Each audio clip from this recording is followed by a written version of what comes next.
नमस्ते सदा वत्सले मातृभूमे त्वया हिन्दुभूमे सुखं वर्धितो महामङ्गले पुण्यभूमे त्वदर्थे पदत्वेशकायो नमस्ते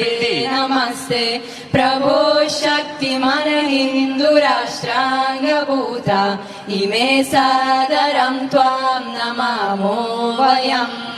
त्वदीयाय कार्याय बद्धागदीयं शुभामाशिषं देहि तत्पूर्तये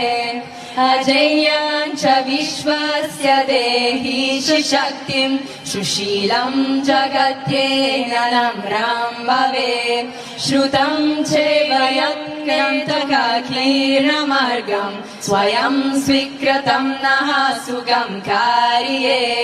समुत्कर्षणं श्रेयसस्येकमुत्क्रं परं साधनं नाम वीरव्रतम् तदन्तः स्फुरत्वक्षयधेयनिष्ठ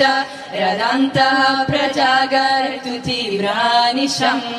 विजेत्री जनः संहता कार्यशक्तिर्विधायास्य धर्मस्य संरक्षणम्